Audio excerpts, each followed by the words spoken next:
창세기 2장 17절 말씀 보겠습니다. 선악을 알게 하는 나무의 열매는 먹지 말라. 내가 먹는 날에는 반드시 죽으리라 하시니라 라고 말씀하고 있습니다. 오늘 우리가 이 말씀을 통해서 무엇을 깨달아야 됩니까?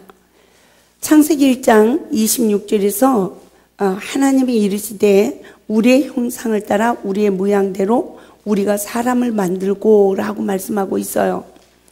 하나님께서 아담을 만드셨을 때 과연 어떻게 만드셨을까를 우리가 깊이 생각해 봅시다.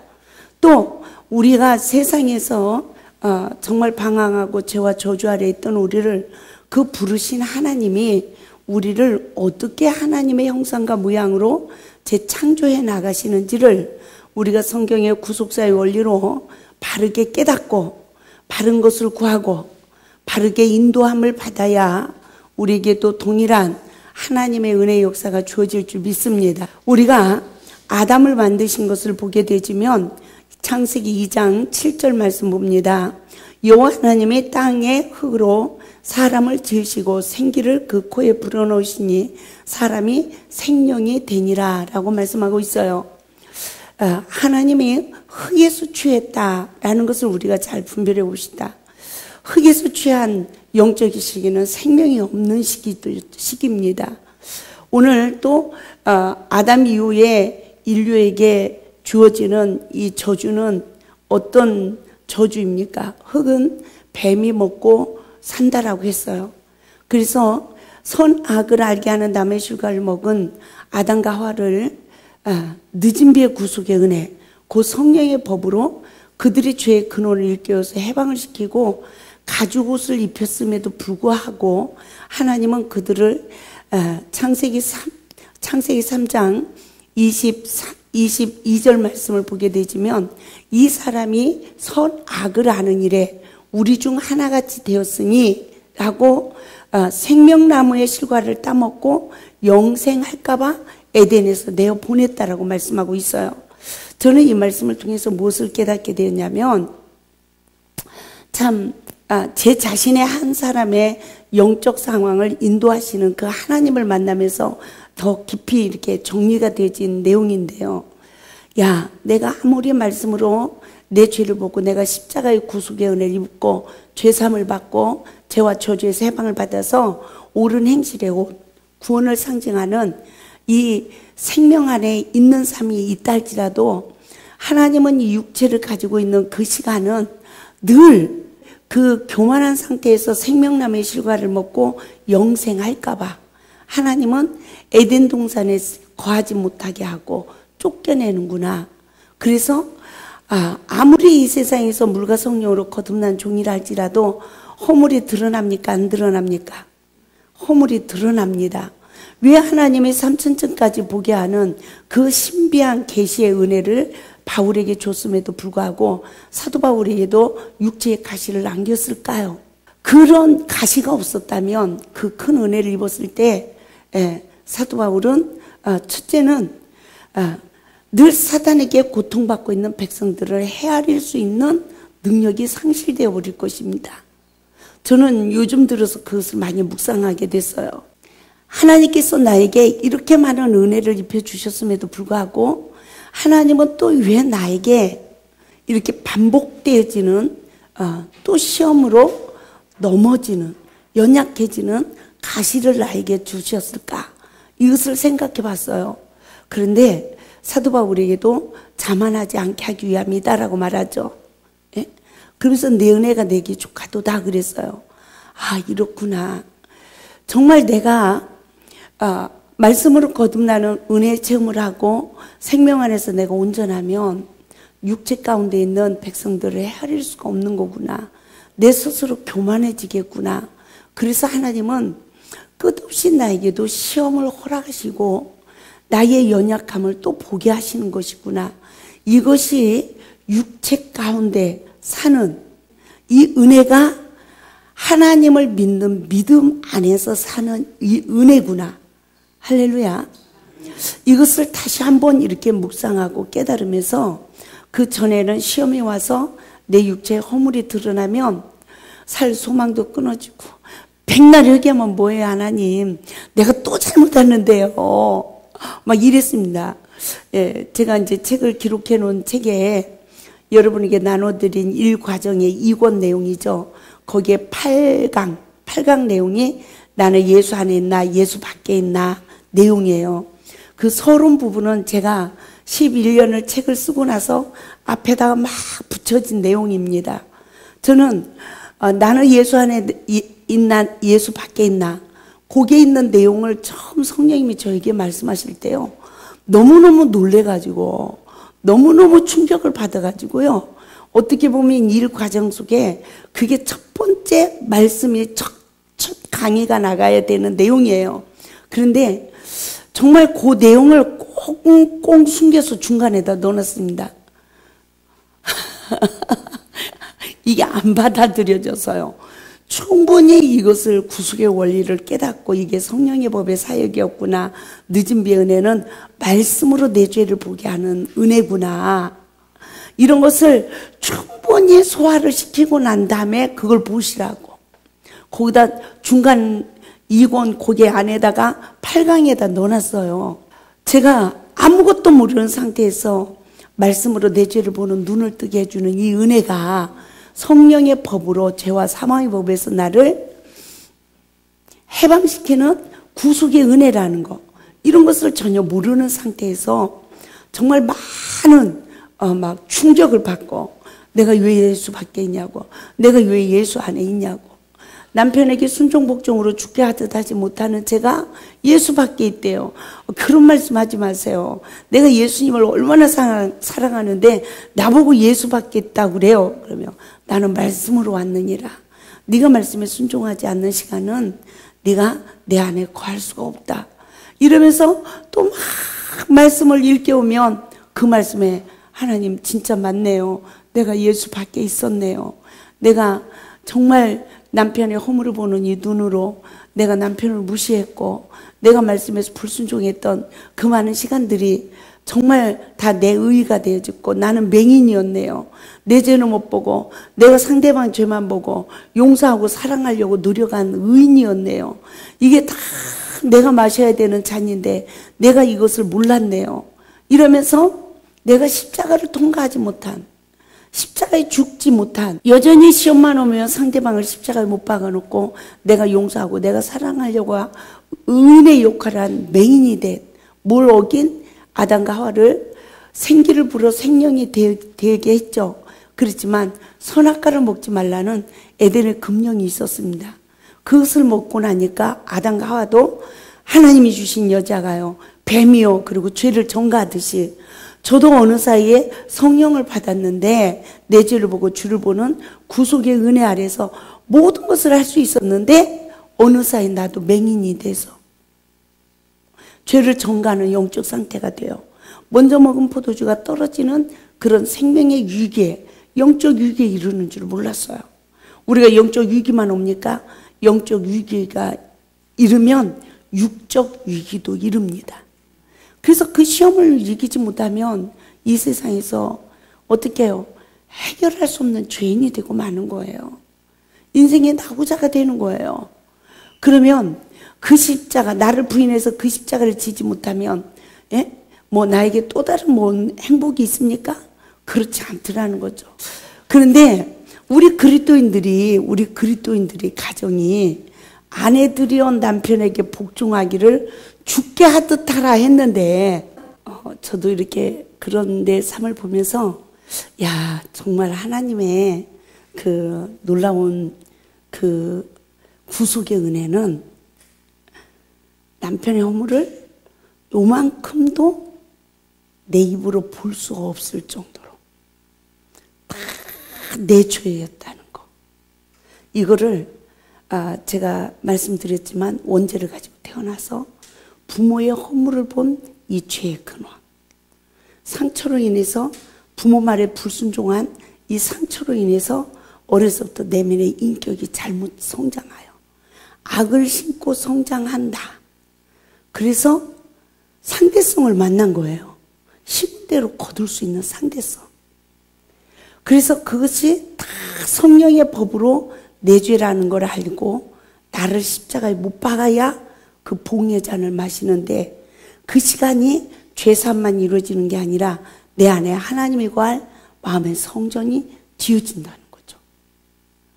그래도 성령의 권능을 받는 영적 시기에 이르지 못하면 또 긍휼을 베푸는 삶으로 마음이 청결해지지 못하고 화평케 하여 하나님의 아들이 되어지는 권세를 누리지 못한다는 것을 철저하게 우리가 깨달아야 될 줄 믿습니다.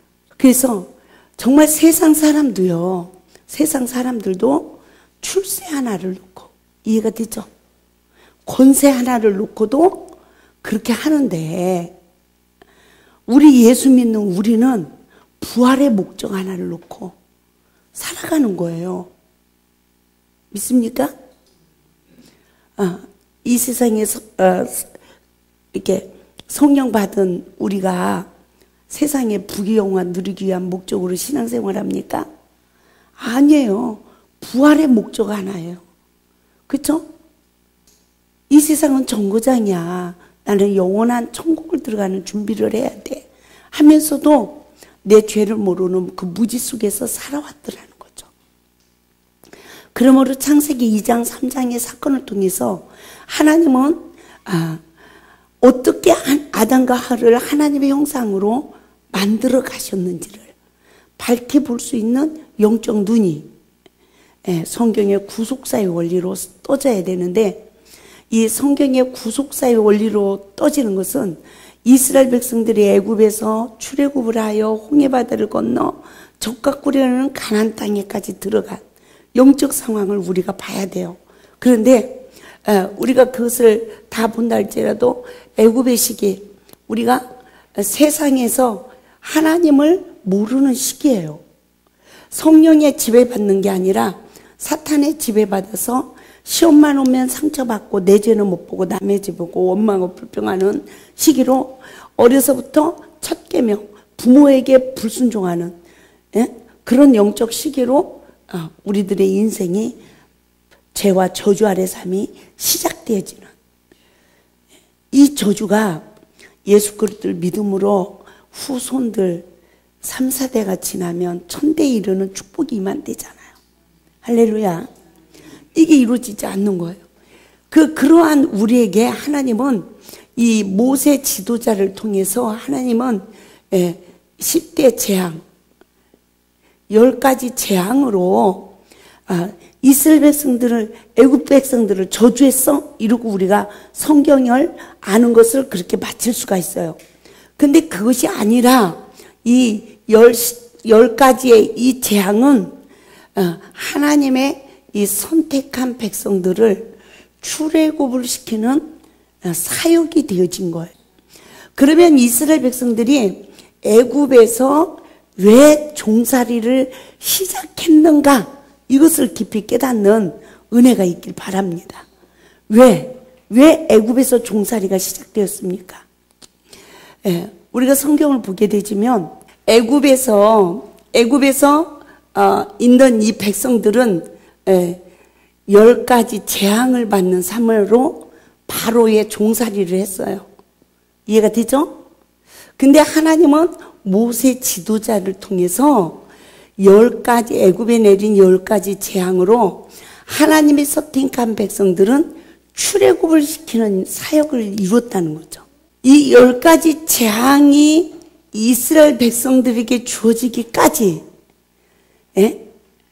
하나님은 정말 그 요셉을 어디로 보내요?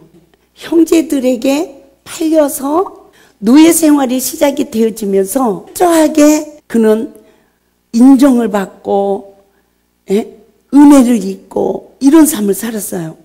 왜 그렇게 살아갈까요? 우리가 왜 그렇게 살아갈까요? 우리도 자신을 잘 살펴봅시다. 성령을 받은 그 시간이 누구 죄를 보는 눈이 떠졌습니까? 내 죄를 보는 영적 눈이 떠지는 거예요. 할렐루야.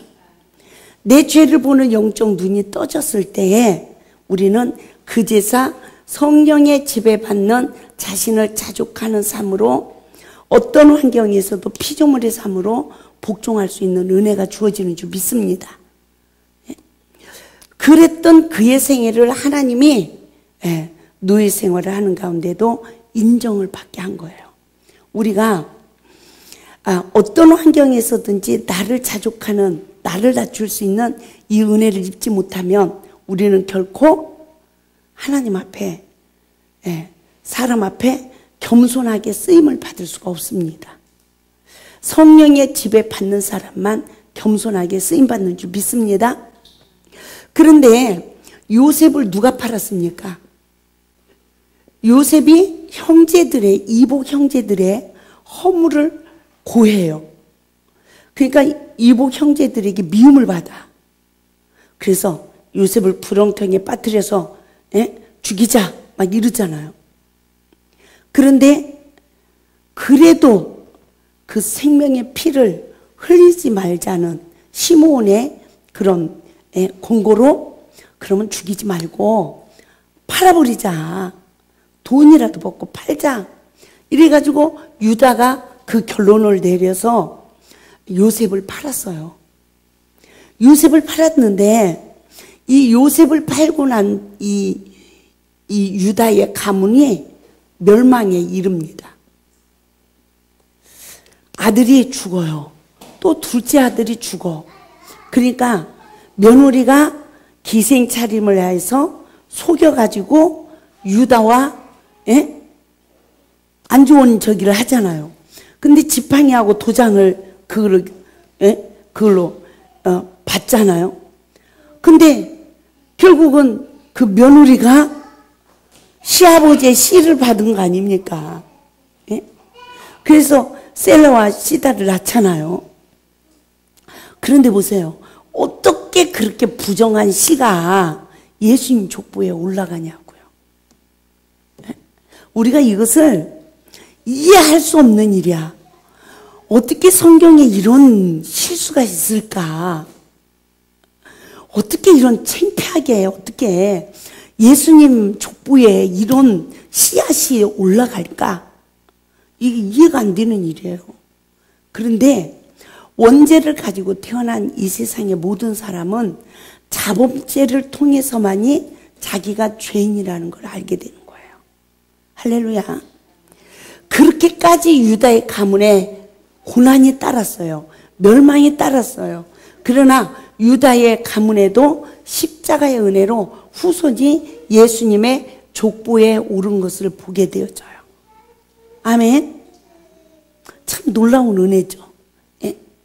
그러니까 우리가 보면 솔로몬이 누구 자식입니까? 또 솔로몬이 누구 자식이에요? 다윗 왕이 돼가지고 그 자기 신하 여인 하나를 뺏은 거 아닙니까? 그 신하를 살인하다시피 현장 전쟁터에서 원수들 앞에 넘겨주고 너희들은 빠지래서 간접적인 살인죄를 진 거 아닙니까? 그리고 그 바세바 여인을 취했는데 첫 아이는 죽고 둘째 아들을 낳았는데 그 솔로몬이 다윗의 유업을 이어받는 것을 보게 되어져요. 그건 또 왜 그럴까? 하나님이 모자르시는 거 아닌가? 아니 거룩한 씨앗을 놔두고 왜 그 가장 추한 죄악의 씨앗을 하나님이 받으셨을까? 우리가 이것을 성경에서 깊이 깨달아 보면 왜 그럴까요? 이 세상에는 다 아담의 후손으로 태어난 우리 또한 선과 악을 하는 일에 다 사단의 영에 포로가 돼 있어요. 그런데 다 자기 죄를 몰라. 그래서 다 의인이에요. 그런데 이 땅에서 누구에게도 용서받을 수 없는 죄를 짓고 난 서야, 그렇죠? 내가 죄인이라는 걸 깨닫는 은혜가 임하는 줄 믿습니다. 이 죄인이라는 걸 깨닫는 이 은혜를 잊고 나니까 십자가의 은혜로 예수의 생명책에 기록되어지는 것을 보게 되어져요. 그래서 이 유다의 가문도 결국은 그 며느리와 관계하여 아들이 죽었는데 마지막 아들을 안 줬잖아요. 또 죽을까봐. 예? 그런데 기생 차림을 해서 결국은 유다를 속여서 그 생명의 씨를 이어갔잖아요. 그런데 정말 도장과 지팡이가 그게 표징이 돼서 과부가 임신했으니까 죽어야 되는데 그걸 끌고 와봐라 했는데 이 도장과 주인의 씨앗입니다 하니까 시아버지가 네가 나보다 낫다. 그 말은 뭔 말이에요? 내가 셋째 아들을 안 주니까 네가 이런 방법을 했구나. 이래가지고 죽이지를 못하고 살렸지만 다시는 안 봤다고 그러잖아요.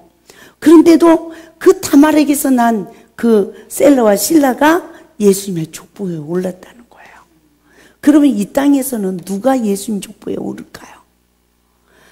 죄 안 짓고 정직하게 사는 사람이요? 그 사람들 인격적으로 다 만들어져서 이 땅에서 부귀영화를 누리는 복 있는 삶을 살아도 그분들이 예수 앞에 가는 게 예수님 생명책에 오르는 게 아니라 이 땅에서 어떠한 흉악한 죄를 짓고도 그 죄로 인하여서 이 세상에서 잃어버린 그 아픔 때문에 부르짖더니 성령을 받고 할렐루야. 그 성령 받은 은혜가 확실하여서 어떤 고난을 주셔도 예수는 부인하지 못하는 거 끝까지 인내했더니 내가 물과 성령으로 거듭나서 천국에 들어가는 복까지 받게 되잖아요. 할렐루야. 그래서 우리가 오직 십자가의 은혜로만 예수님의 생명책에 기록되어지는 거예요. 그렇죠? 제가 최근에 한 2주를 우울증에 눈물을 흘리면서 울었어요. 하나님 앞에. 너무너무 마음이 아파서. 어떤 거였냐면 어제도 말씀을 드렸지만 이성의 상처가 저 여인의 인생을 삼켰다. 이거였어요. 이성의 상처가 한 여인의 인생을 삼켰대요. 이 말씀 하나가 그동안 14년 동안 성경을 일깨워준 모든 내용이 이렇게 압축이 되어서 하나로 묶어지더라고요. 우리가 이 세상에 태어나서 첫 계명을 왜 지키지 못합니까? 첫 계명은 에베소서 6장 1절에서 3절이에요. 우리 모두가 이 말씀을 정말 묵상해야 됩니다. 육의 부모도 있지만 영의 부모가 있어요. 예? 근데 육의 부모에게 순종 복종으로 죽게 하듯 하지 못하는 자는 영의 부모에게도 순종 복종으로 죽게 하듯 하지 못하는 거예요. 그 삶은 결국은 선과 악을 하는 일에 사단의 영에 지배를 받아서 누구 잘못 못 본다? 자신의 잘못은 보지 못하고 상처를 받는 거예요. 그래도요, 육의 부모는 잘 안 떠나. 배신을 안 해. 아무리 원수관계 돼도 아버지는 하나라고 믿어. 그런데 영의 부모는 얼마나 배신들을 잘하는지 몰라. 아버지를 날마다 가르치워. 그러니까 안 그러니까. 얼마나 많이 가르치우는지 몰라. 마음에 안 들으면 딴 교회 가고 마음에 안 들으면 또 딴 교회 가고 보따리 싸서 왔다 갔다 해. 왜 그러죠? 왜 그럴까요? 왜? 원죄를 가지고 태어나서 내 죄를 본다 안 본다? 못 봐. 그래서 가르침에 불순종하는 자는 상처를 받아요. 그래서 그 상처를 받으면 떠나는 거야. 그러면 그 성도가 또 다른 교회에 가서 충성할 수 있을까요? 얼마 못 가서요. 저도 보니까 한 6개월은 잘 참아줄 수 있겠더라고요. 내 앞에서 질서 없이 별짓을 다 해도. 처음에는 말도 안 하고. 근데 6개월이 지나면 내가 참았던 것이 어떻게 해요? 이제는 하도 용량이 부족한 거야. 내면에 인내성이 상실되는 거예요. 나를 다스릴 은혜가 없어져. 그러니까 그 성도의 잘못된 것을 간섭하게 되더라고요. 내가 목회 26년 동안 해오면서 결론이에요. 예? 성도 한 명 오면 처음에 다 이뻐. 막 다 이러죠. 그런데 얼마 못 가. 그 이렇게 덮어주는 게. 그 잘못된 것이 보여져. 그러면 그것을 지적해줘. 그러면 그 성도는 또 상처받고 또 떠나요. 그래서 교회를 옮기는 성도들은 계속 옮겨.